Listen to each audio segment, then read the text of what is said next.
Anukuman, yes, welcome Anukuman. Sakili, Shalaiba, welcome. First like then, thank you so much, Shalaiba.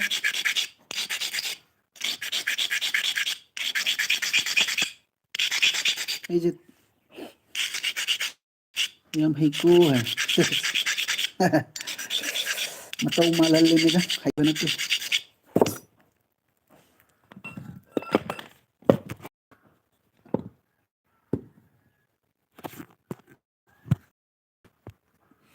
Sansing karigi laibak thiri no. Laira mapuk tapu vai laibak thiri ba. Asit sing hai.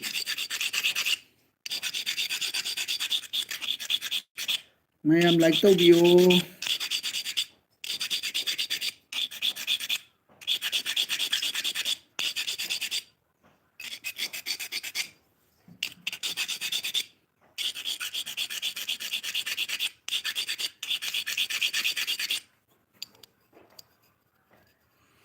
Tilayban na ire.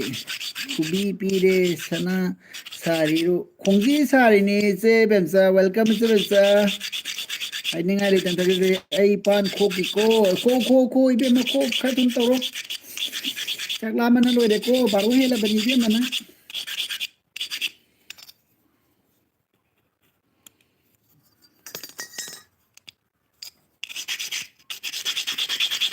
Anu kuman se wajara bani. Ini mukbang tusan ga hajalu bana pani ro ma thilam ta biro waina.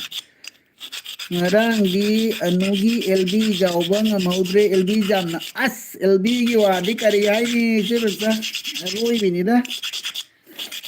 LB mela chali ho jite. Anu hello anu pan khui se besa. Aina mawada haiba pan ama ita iron gera ai mukbang masa am tau ge na ai di channel je video thanga ta ko ye mana hoi hoi do thabak lama kan sida ina ka ji mukbang sinjalu dan ma war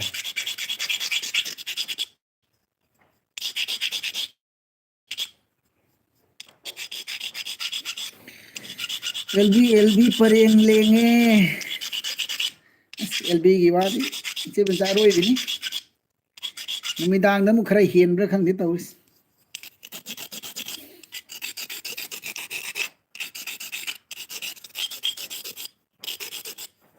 ai khanjala me ai gi channel hanga moi da bne na anu hai la ra khre che ben tang sigi hai anu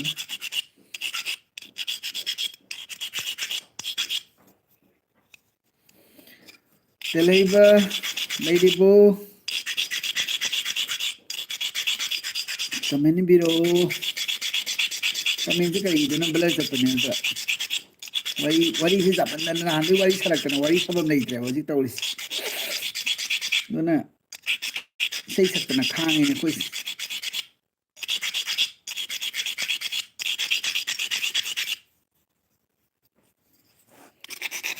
ani su sa thong ge tawli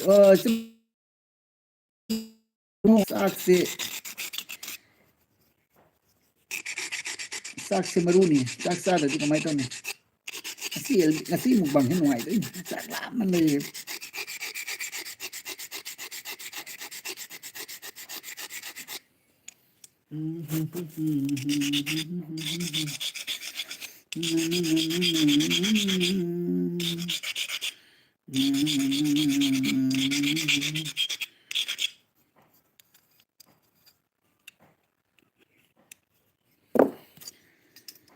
Punsisina ahanba mangpaunaragpa mikupta ngayduna layani pagtigigit na ba kaya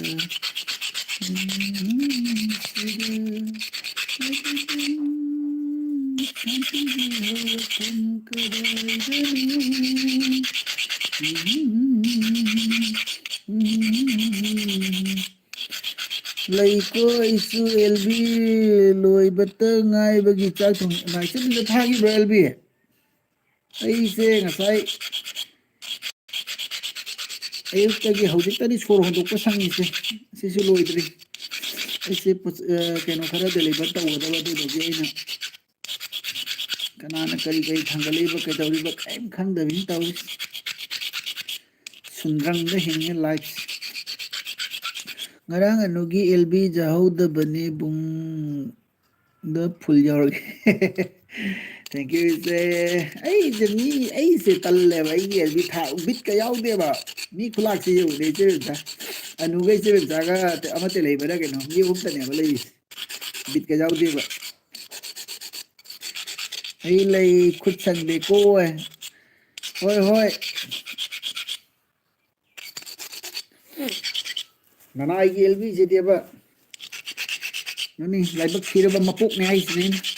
asigani hairis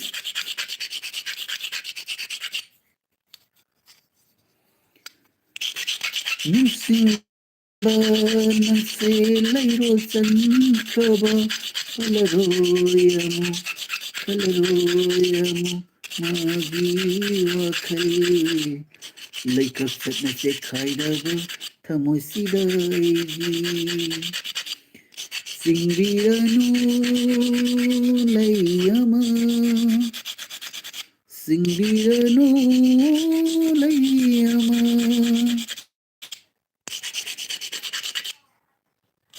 likhaba warini loisinpham khangraba aroiba lamaini pham leitrab aina ayukta khara free oi je banza koina ayuk aiba leite nunghin aiba leite koi free exam phang de free ka exam jan nunghan gi live tharai do adu su thabak ka tu tho tawri ni ai thabak yam chilli ne bai su adu su khong nangjalurabani na keno tawdabadi yadabani na ko tawre badama continue khara sum mayam su nung sibidana keno to birak pa haitare sum nong nong ni tang tawsi ko chen hara ko du sum tawrak panida nungthil pung ahum dagi nungthang pung tara phau busy ni as adoni se binza busy ai se binza keno gi sum YouTube ki keno da changba da busy ure to isagi thabak to ram do male ko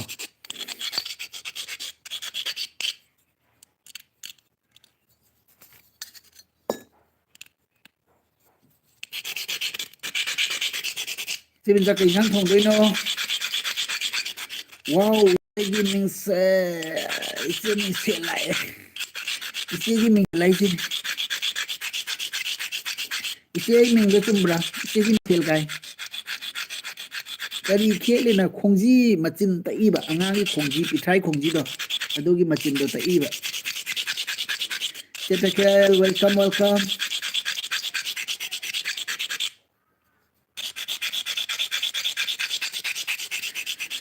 nungtil pung dagi dukan chapari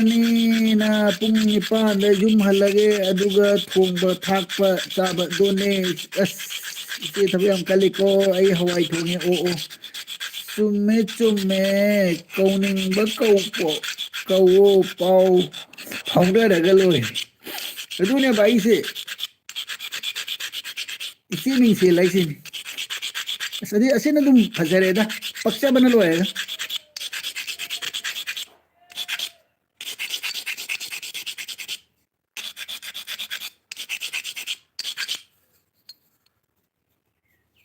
ai này ai channel cái mà mình dụ thuốc con mà mình ngắm thầm rồi ibung thuộc thạc cái có cái biết cái đúng tôi rồi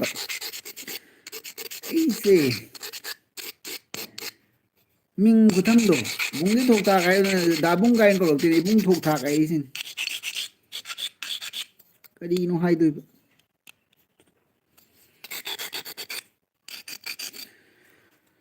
ꯄꯨꯟꯁꯤꯁꯦ ꯅꯨꯡꯊꯪꯅꯤ ꯅꯨꯡꯊꯪ ꯁꯨꯔꯒ ꯂꯣꯏꯔꯕ ꯃꯄꯣꯛꯅꯤ ꯍꯤꯡꯂꯤꯉꯩ ꯃꯇꯝꯗ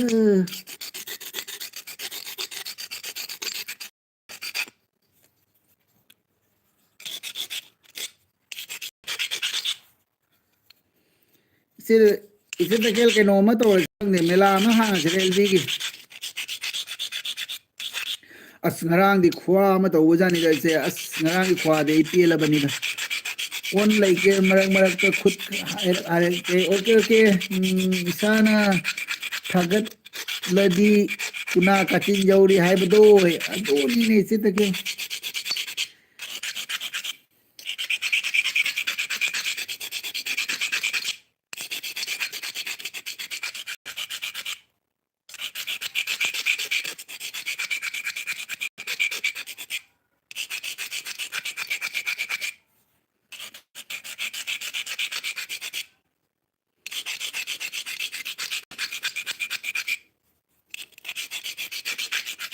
hojik se kana kana lai ja live se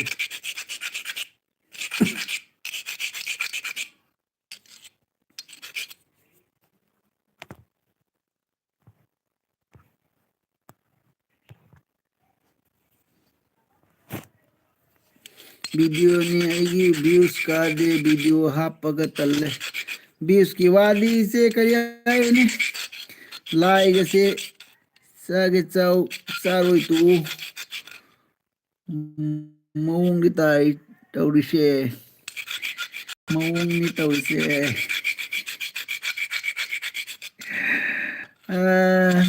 जुलिया hello भाई जुलिया हाय हाय हाय भाई से तौरी जानी द मयाम तौई गाइना आई व्यूअर्स से उद्रो मसिंग थीबा ngam de minna ga tak tak tak lai सही चैनल वीडियो तक तब कोई रे तो इसे जुलिया को रे तो खेलना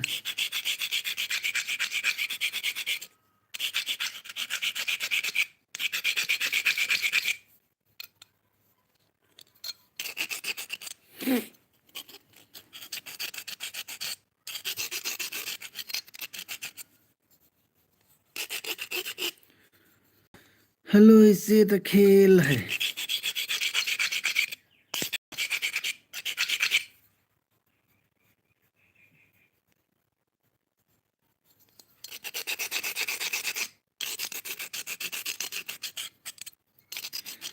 इसे तो खेल के न तो सिरा लाइव की कंपटीशन में सिरा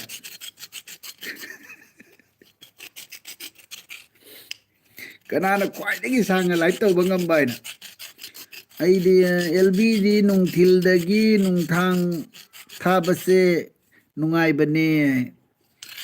आईगी नने मतम से लैतबा आई ngahak लेरगा मु सोनाई दे चलनी अदुदैदी अमु लानी दना फम्मनी थबक से दना पुंग निपान mapan si tamo anugi mo bung adudi ay ngamgani bung aduni chetagal kenugi di kare ge LB di isi sata isi tagal tanaga da bang kanam lai roi 24 hours thaba ngamne net se hapsala da to ayuk nungai ta bani LB thaba oina ayuk ta di puna makisu busy ne ko nung khil lai se na bu वारगा पथाना बता अमा ओइबा केन तो अयुक्सिदी तुम यावरकगा मा मैतो कोन सनागदा बा अमा मतगदा बनी आइदी कुइरे कना तो सिस्टम मंगन रे से आइना थबक से हंदक से अरुई बिदा कुचिन न मचिल्लबा मागोरे मागो आई नमोय एलबी कंपटीशन है इसे मजा एलबी कंपटीशन दी इसे तकेला ले रमने मागी रोई भी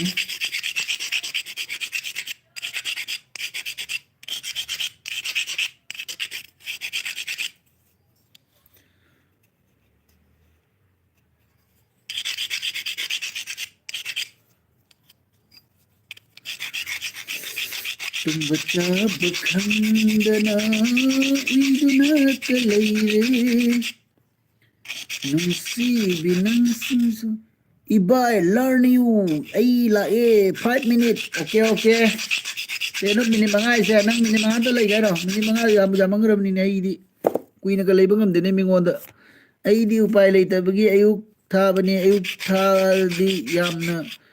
aning di ay LBC sibamja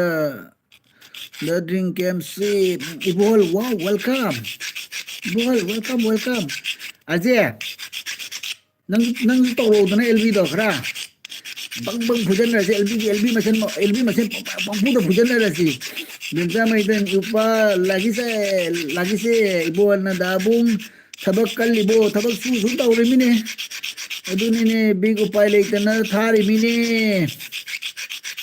arje mai na kareb mi mga matungda lai haiba lairami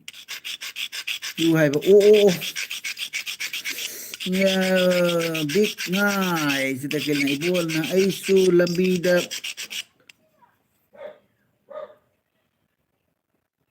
lambida hanggad ma Ibol kayno nangi kayno subua nangi mayek subu ka inga maroy da rabon muksang rabon makok dungay nangi wahi pari ngam na dulam sang ba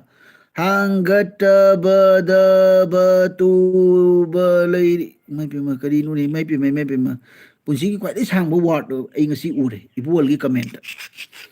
ay pangan re waraw bazat arje tam lay bro ay Ibol sang se bim gi LB lakpa ngam hodre ay ned Laido Dre bensa mai tin IBS ai nadai bensa bensa na ka ba ai LB thari se upay li tabi thabade doni se bensa Ibol na se bam se BM kari tawre ami on duty busy ase net kharba ba Ibol na RJ office taro ay takam na AD wa raw ba laite LB dal lakte aduni kasi na ponte sangada na tawban na try sa tagal kanasuk kanada kay waro doon sa tagal mem lay bro hai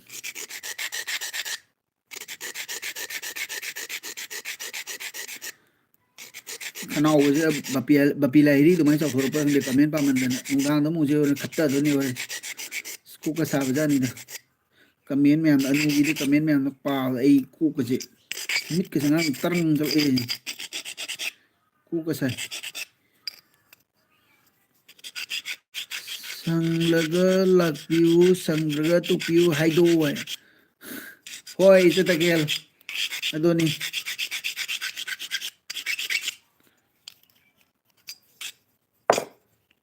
nugi di mana nungdang da ma fix tam ye se da sum mayam sum matam do sum sang e ba akoi di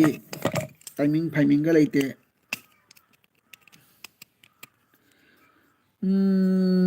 tam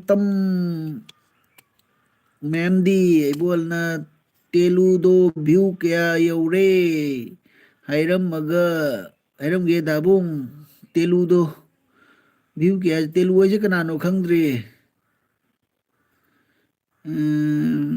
jitekalna video di jeng view leptana hoi yenge jitekel video di ai loi jenge adu ana kai ge video ai ge mobile ji da problem ama kai no khomre jitaka comment ni badana comment se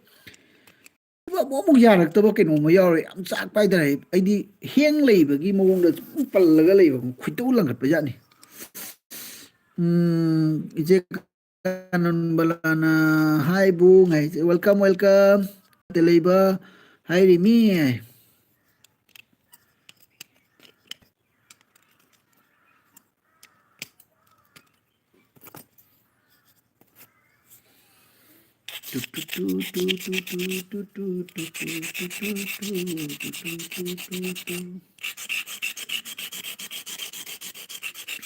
sare gisu tawi adu gido iba yada badu adu to ne ko ba amu mu ya ne ba amu mu heng lai ne ba du na chum lai ne khidau la ga ne handak option ji ju kameni ba gi option ji mo nga ma tau re khidau la ga ba ne thabak na ga thabak chin ba ji iba ya do khidau la ga le na si kanan mana sare dabung konggon kahalido mina sana udanaba tawriro sana na te da se khungji na ngang khungji pitrai khungji akhoi angang gi khungji do adu da ne ba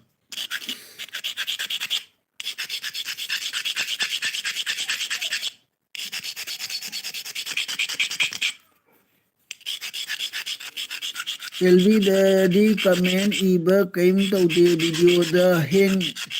chai comment iba da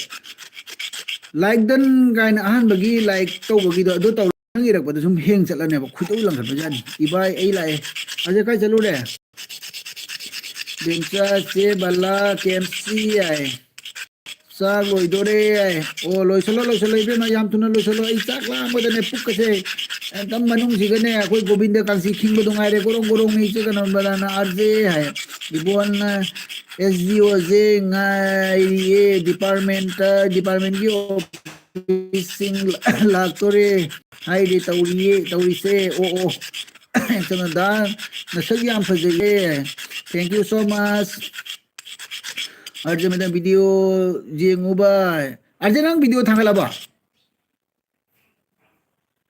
je kanon Hawaii bon arje meda tam bro chak charabu arje na video thanga bro notification lagte na thangala moida khang de x sai kana no khang de x ma sa de no mai re RMA ai ba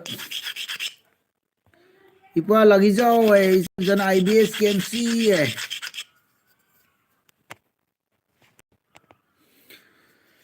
thingla ahin ai upload tau de ibai mi gi video jengu ba o mukbang tawne arje nang kenu ok thong bu nang na chara ai penjera ge ne ai je nang na chage to ne khudau lang gat thong ba ai na ne nium kanun khara khang da ba ok thong bu ja do gi ni da ai na ne ibon na office mathau leitabagi officer mathau leitabasing tan chaba laktori uina karino ne ibol sare arje bro hai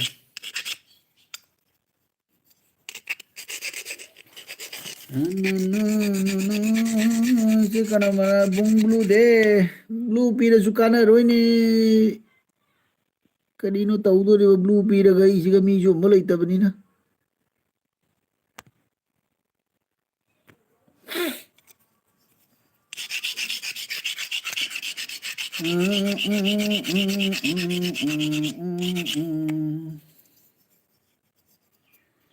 तेरी मेरी प्रेम कहानी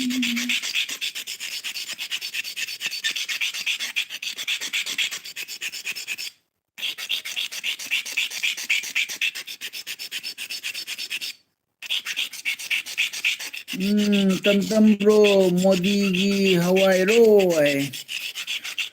hoine arje bro bai kari injang no ai arje ke no ne aise mukbang macam to roke pani won baga nga thong baga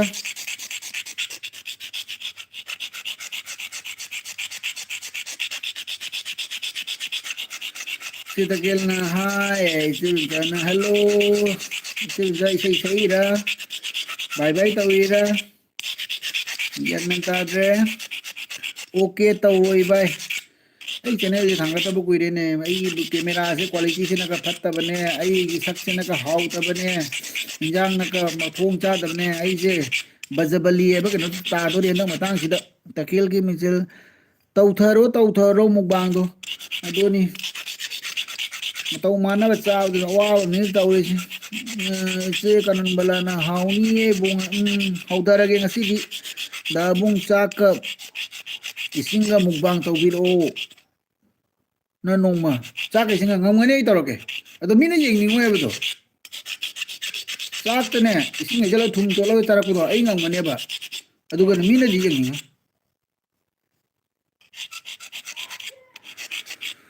umoro siklaga siglo o dabung es umorok to de ngamoy ai ngamoy ai diko morok se ai pa me ba duga ne morok chaba yadre ba ai usik se morok ai puki problem ra le ba adu na morok se chaba da puk se chak toy ba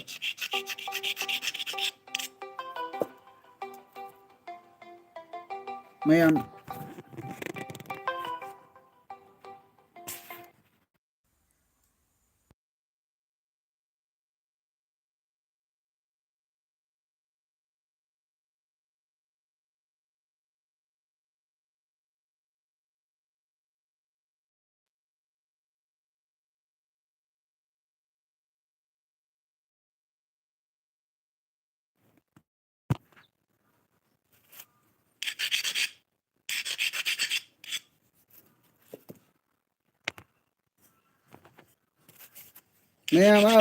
ꯈꯣꯡꯖꯤꯒꯤ ꯀꯩꯅꯣꯝꯃ ꯍꯪꯉꯛꯄ ꯑꯗꯨꯗꯨꯒꯤ ꯊꯥꯡꯒꯠꯂꯨꯕ ꯈꯣꯡꯖꯤꯁꯦ ꯁꯤ ꯊꯥꯗꯣꯛꯈ꯭ꯔꯒꯦ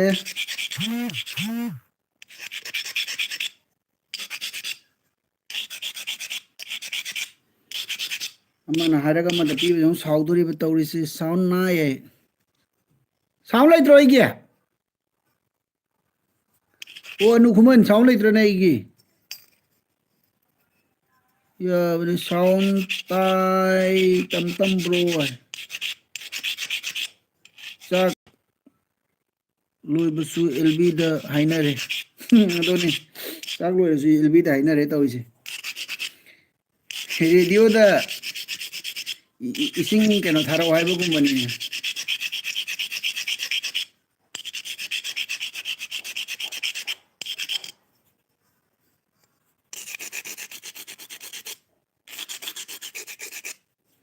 ꯇꯥꯔꯦ ꯇꯥꯔꯦ ꯑꯣ ꯑꯣ ꯀꯅꯟꯕꯂ ꯕꯣꯍꯜꯂꯥꯏ ꯚꯥꯏ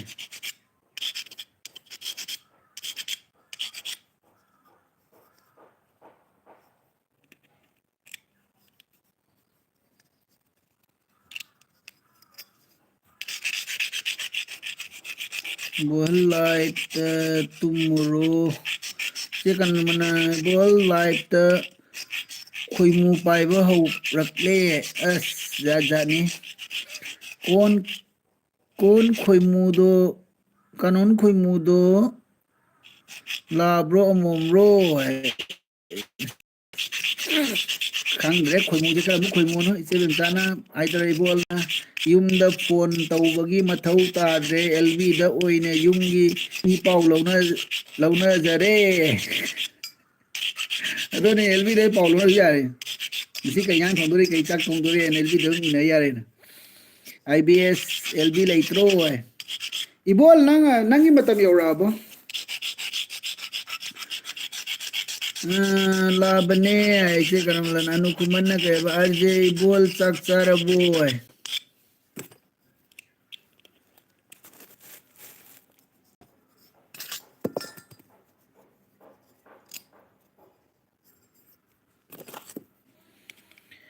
ꯏꯆꯦ ꯑꯅꯨ ꯆꯥꯗꯤ ꯆꯥꯔꯦ ꯆꯥꯗ꯭ꯔꯤ ꯏꯆꯦꯗꯤ ꯀꯔꯤ ꯏꯟꯖꯥꯡꯅꯣ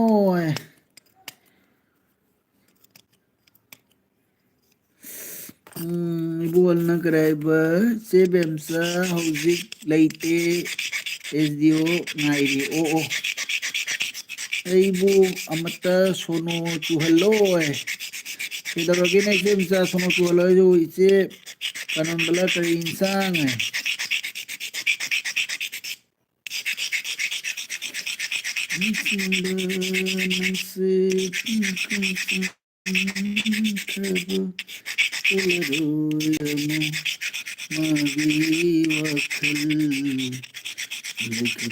ꯆꯦꯛꯈꯥꯏꯔꯕ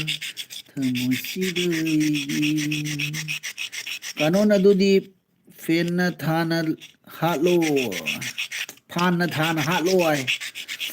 ꯑꯅꯨꯀꯨꯝꯕꯅ ꯉꯥ ꯊꯣꯡꯕ ꯄꯥꯟ ꯏꯔꯣꯝꯕ ꯍꯪꯒꯥꯝ ꯃꯇꯣꯟ ꯆꯝꯐꯨꯠ ꯋꯥꯎ ꯋꯥꯠ ꯑ ꯅꯥꯏꯁ ꯏꯕꯣꯜ ꯍꯣꯔꯦꯟ ꯁꯟꯗꯥꯗ ꯐ꯭ꯔꯤ ꯑꯣꯏꯔꯗꯤ ꯊꯥꯔꯛꯄ ꯌꯥꯏ ꯄꯔꯛꯀꯤ ꯗ꯭ꯌꯨꯇꯤꯅꯤ ꯅ ꯑꯦꯜꯕꯤ ꯊꯥꯔꯤꯉꯩꯗ ꯐꯣꯟꯁꯨ ꯂꯥꯛꯁꯟꯕ ꯀꯣꯡꯒꯥꯏꯅꯤ ꯏꯆꯦ ꯕꯦꯝꯆꯥꯅ ꯑꯩ ꯆꯍꯤ ꯐꯥꯗꯣꯔꯦ ꯏꯆꯦ ꯀꯔꯝꯕꯅ ꯕꯣꯍꯜ ꯉꯔꯥꯡꯒꯤ ꯃꯣꯃꯣꯒꯤ ꯑꯦꯜꯕꯤ ꯃꯣꯃꯤꯒꯤ ꯑꯦꯜꯕꯤꯗ ꯌꯥꯎꯕꯗꯨ ꯈꯪꯕ꯭ꯔꯣ ꯍꯥꯏ ꯑꯥꯔꯖꯦꯟ ꯏꯆꯦ ꯑꯅꯨ ꯉꯔꯥꯡ 11:30 ꯐꯥꯎ ꯑꯦꯜꯕꯤ ꯇꯧꯔꯤꯀꯣ ꯍꯥꯏ ꯉꯔꯥꯡ ꯈꯔ ꯊꯦꯡꯉꯦ ꯑꯁ वाब जानिदा जे okay थबक्ति नतेदा खदांगो मीटो कोबजागा Loy कोमम मनीदा खदांगी कोबजागा J chalk चाबदा केलकदौर केलागदरा खंगरे पखलने sum kakakakakakakakna leibasi gane du marak sidam isai sakpagi program am kan tauri asini ne kuina ne warip si mayam gi pien na bu na badan ne se thumorok tarabani ne tauri laibak se ai su ima isa lb da oina wari sare bi kai mana parabani to bisna mai bam hai to bisna ibol na kare ba se balla yawi khangi aduga khoimu laklamiro ai tabisana na haubakal laudre ke sukai de tabisana arje meteina kare ba ibai adudi ai lb tawban talle aduni de nuna arje 11 loiraga tawrage mi cham gi mathakta leibaduda leiba mi cham gi mathakta leibaduda tokpa ngamdana yam wakhre it's a sister India la kabuk luxury welcome it's a welcome sister na hello like 60 wow like 60 wow thank you so much ai is ga suino utren he ibol na ka dabung nungdang thenga lb tha bache hakchang sokpani ko as aroi bini laklamni bohal lai se karam tu bisna mai bam na ina ma nu ai tu bisna mai bam na kai jang charage dabung chadriye anu kuman arje koi noi tina bache chak pami yaure ko anu na tu bisna ai kaiba ai change tauba iche lb loiraga haiba duga loirage haiba duda changdre like ti taurambani thank you so much arje nibol na se bala nang dabungi isai tabani chali do che anu gi lb dai che takel na thoibi nung cb anu kumana iche india welcome ai thibisana na o kenge na chak ai adoni bol na sister ai ise kanam banan bohal ise na sister chak loira bo hai ai bu ne ima ipa na lai ta me tam da sumaina na tamhalingam tam da sumaina na param madabu ai bu ai je prithibi je magi mapu oi ngani ne matan do de lai pau ga tingan ui lai dana se sister na hypet loire Jeven jana live se yaragadi 1 hours khakta thanasi ne ya jana bro jen ma thungnadra ba matam je ina ma kai thong lino loidore se anu kumana arjena kai ba ise anu prigi sak lino ne akoi sak pa na te da mi sak pa yana re hai bani da se kanu mana anu kuman su yauri do ai ma sak thong na yauri ma yauri se kai ma de kana sanga ke is kana ka wari sa ge na se to ba sanga ne do na is yamna tension ba wang ang ba ya ma jaw bi na adugi khareni leiradi tha magi mamang de lb thana bagi timing ticket kaknarani train gi ticket kakna thamba dauna adoni ane mani se bencha 1 hour tang tawadi phani aje adoni hai do mi na kari gi sak lino hai bai khangde kai jam tai no di khangde da bung phuje ni ko phaireng tureng ngang lunu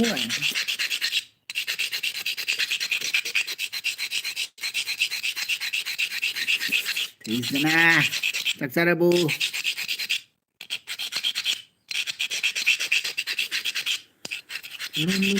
lulu lb ngarang momigi loiraga ningolgi damuk yaurubagi anu kumanda yaubang amahudre kesukai de aje maitena tamtam bro anu kumanda nungsina na tinakre haibagi nungsina na tinakre haibagi arje oh Sister India na ngarang nupi amana bungi WhatsApp number khangbra hangi. Ay, ise bensa. Ise sister. Koi mong na sa iti lai ko. Sabi sana na meet kuyeng dudi bet maline. Sadri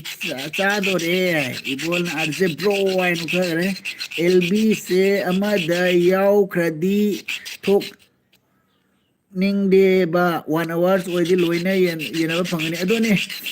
anu kumana ka ise India kari sukai de da ibol na ningol loirak pada anusu loikre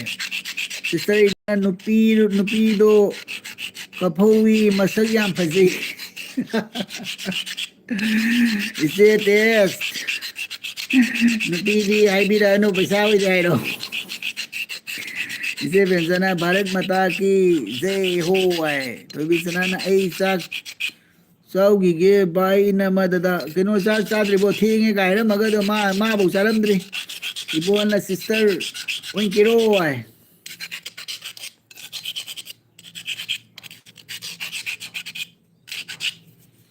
took took took took took took took took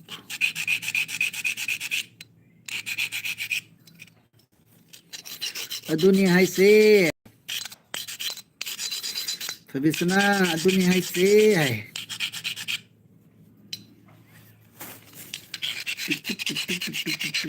Bohal mobile में किराया नुको मैं इसे India कनानो नुपी दो turning into 7 tariet tui manung da ama oiramni hai thainagi tariet tugi manung da ama oiramni wow ai video ama taurake anu kuman miyeng tabiwo hai ise tes video upload tawbiro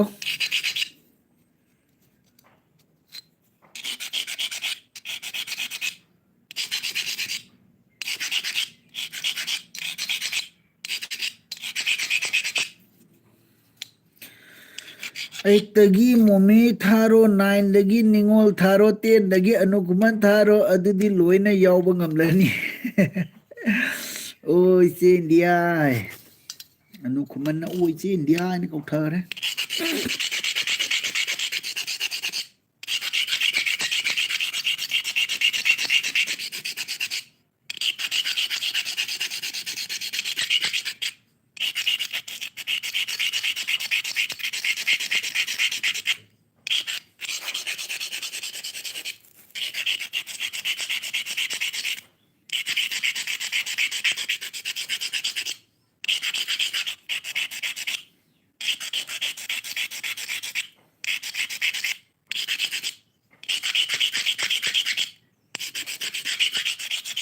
ika nama haure se live taudro bung oren su live taudro bung tawrakane ise karamla ise anu khuma ise anu kaim khan anu da aikoi mayam tinare sidi si tinari se da ai kaim khan bi de कोई मसेन तीना कोई मसेन अमन अमा कोई नुसीना बा मसेन गल्ला इतना को ए group के मौन का तो खला तन एम आईडी मैम पुल्ले केनो माई केनो ने कैटेगरी ने नत्रा कोई ना सिदा मी की केनो दो तमगा पोते लोय नुसीना ना लेमिना गदबनी अमन अमन सपोर्ट मिना गदबनी हायरगा हाय दुगा तम याद जन तो न रे बतल्लेबा adona kaisum kana ponate isa gi content isa na semaga isa na ngam mating su pang da bani natra lambi asi thumda chatpada nungai ponate mayam pun chatmina ga da bani sire na ngak su tok o he khoro do loi dore je tes makhoi do taning de bung makol taning de makol jara loi dore jena la kano ne bai thabak su juna to mi da si asi gi timing si ga na lb thaba nu ngai da mit se khut kata na ke to bani na ko ꯑꯗꯨꯅꯤ ꯑꯥꯔꯖꯦ ꯑꯩꯁꯨ ꯃꯌꯥꯝꯒ ꯇꯤꯟꯅꯕꯁꯦ ꯌꯥꯝ ꯅꯨꯡꯉꯥꯏ ꯀꯅꯥꯗꯁꯨ ꯆꯥꯛꯄꯁꯨ ꯂꯩꯖꯗꯦ ꯂꯣꯏꯅ ꯅꯨꯡꯁꯤꯌꯦ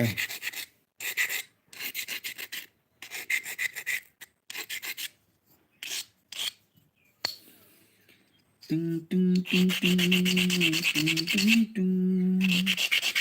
ꯇꯤꯡ ꯇꯤꯡ ꯇꯤꯡ ꯑꯩ ꯈꯅꯥꯎꯁꯦ ꯈꯔ ꯈꯥꯛꯄꯗꯤ ꯐꯩ ꯍꯣꯔꯦꯟ ꯄꯨꯡ ꯑꯃꯇꯪ ꯐꯥꯍꯜꯂꯒꯦ ꯃꯤꯅꯤꯠ 10 ꯉꯥꯏꯁꯜꯂꯦ 10 ꯀꯨꯟꯃꯨꯛꯇꯪ ꯀꯩꯅꯣ ꯌꯥꯔꯦ ꯍꯥꯏꯗꯤ ꯕꯣꯍꯜ ꯂꯥꯛꯑꯦ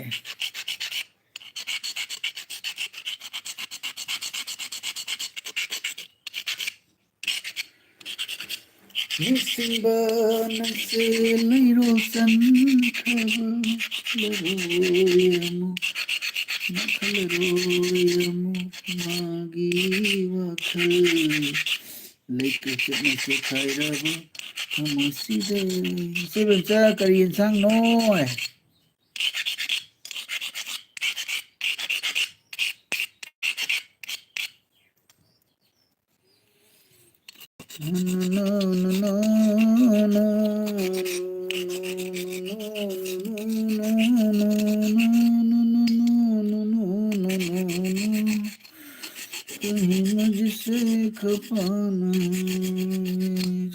ꯏꯅꯥꯎꯅꯨꯄꯥꯗꯤ ꯏꯁꯩ ꯌꯥꯝ ꯍꯩꯌꯦ ꯉꯥꯏꯍꯥꯛ ꯁꯛꯎꯗꯅ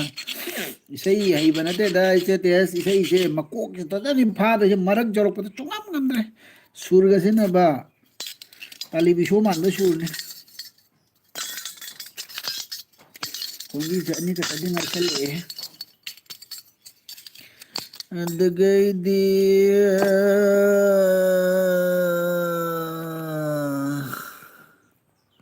ꯏꯆꯦꯇꯦꯁꯅ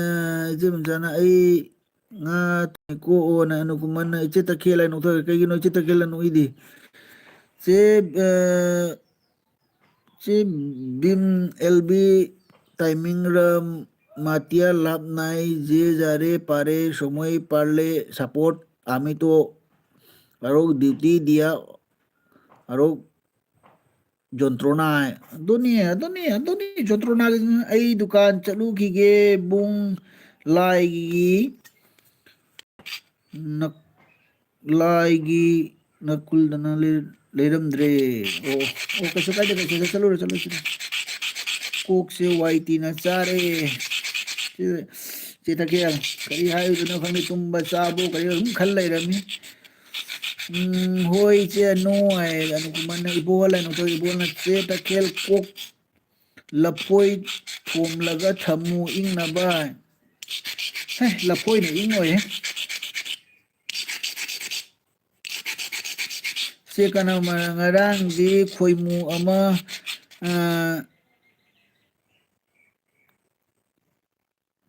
ꯏꯁꯩ ꯉꯝꯗꯅ ꯂꯩꯔꯝ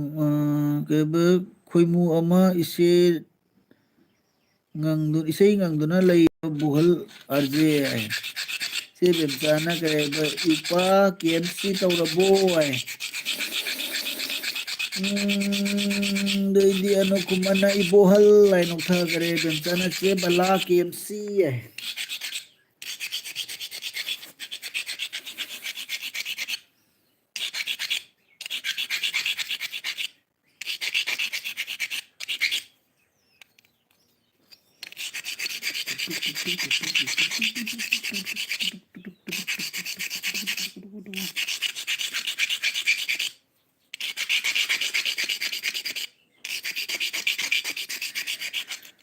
Hawaii Bam se kanambala na nukumana arje mukbang tauro o ay bol na arje ngarang dinda LB yaudaba chara heli haibani umay pima ise jana hawi mung Hawaii muk thonge Hawaii alam ko ire sabu kanin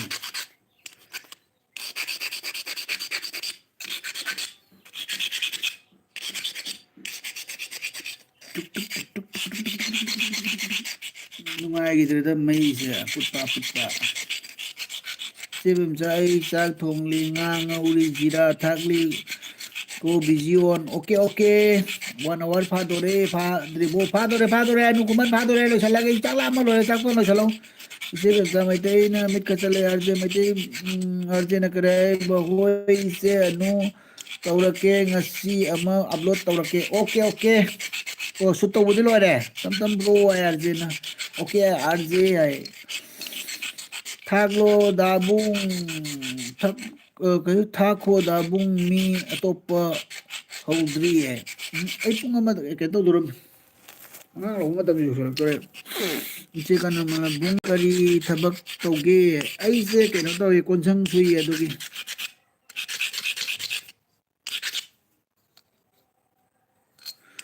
siyam sa mamit na pay na dyan ngayon thabak susuna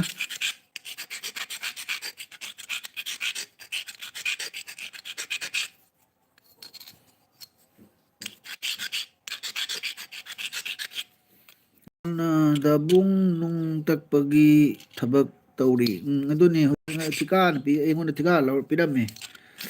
keno kano takpagi nung takpagi tika kan pi de ingon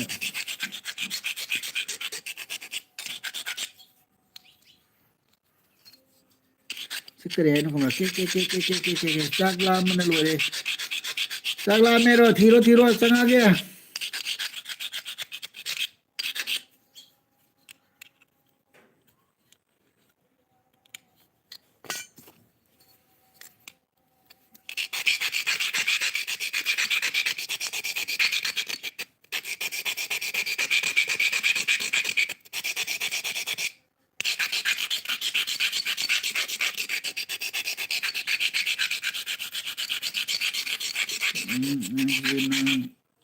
बोहल आजे नोई खुइमु खंगब्रो है खुइमु खंगब्रो ऐसे कानून मलाना आजे का बोल गदा आजे न इसे अनु मथेल रेडी तौरो मुबांगी मथेल का जाओ देदा इरोम बगा ना थोन बगा नि जो खंगे नान माइ तो दुरा नान जो कन्ना सुतौ होगा टाइमिंग का साउंड का चाना दबा दमुना पापी खने चारागा वीडियो क्लिक तोरम दबाई गुंबा ए जानी तौरी चौखत्तबा मतमनी चाकसु मोबाइल चौखत्पा मतमनी चाकसु मोबाइल द ओइना दुम चारो अदोदी फरक तानी हे होय आरजे अनुकुमन होय आरजे न कराइबा खुइमु कनानो इसे ऐसु खंगदे नाय इबोन खंगदे से बलाय खुइमु न बुदि मुददी ऐ ताबरी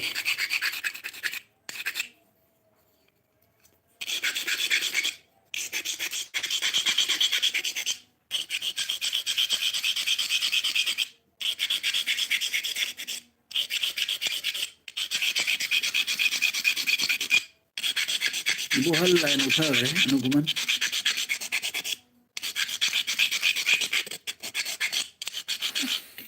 मेघादो है ये कानून मलाना मेघादो इसे इंसान हाई तो रे ये इंसान तारी है हमारे में लेरी तारी है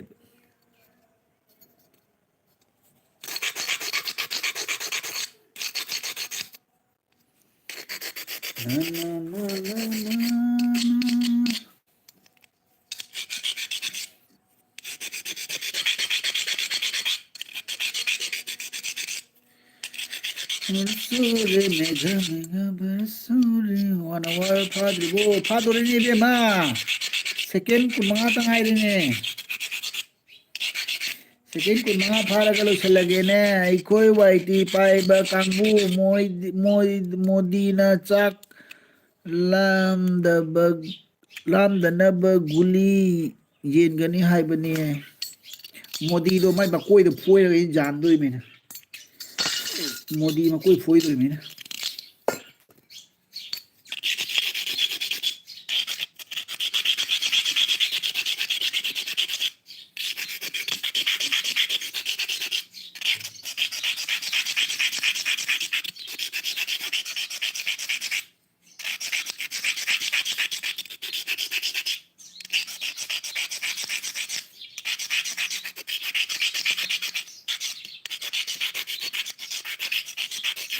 Ano kuma no tha gare si ban ta na loi dri thong li ye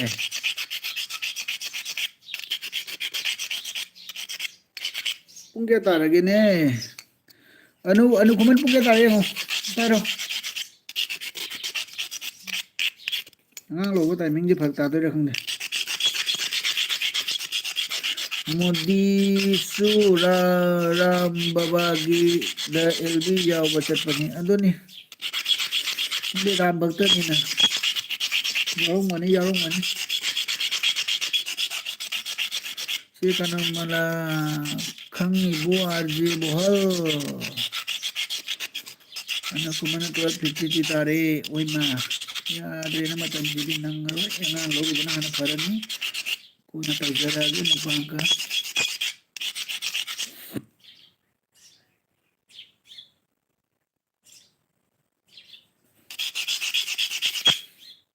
बोल के ना कॉल तो गेला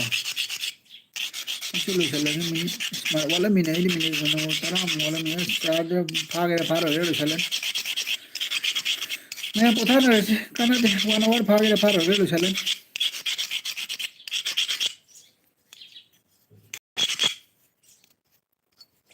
तुम को अब हम दो की ngang लोग मतम जुसले तौरिसे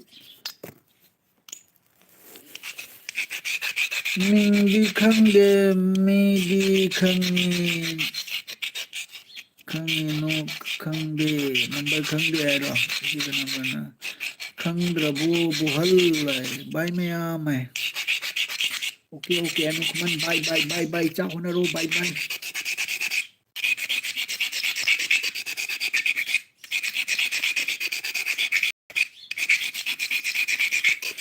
चलो सा मैं बाय बाय सी लो चला के पुंगा मा भागे भागे दो भा पुंगा मा भा बगा ngai रो वाह निक के ब्लर के चला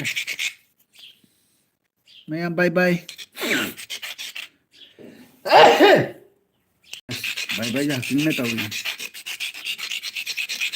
बाय बाय मैं bye bye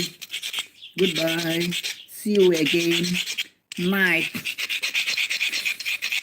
nung dang do munas mega chandra kai rap kai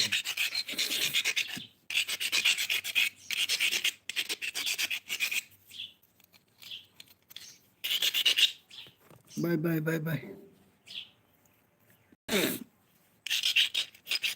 bye oi drobo minute tara da ngai ne oisa lage cha punga phala re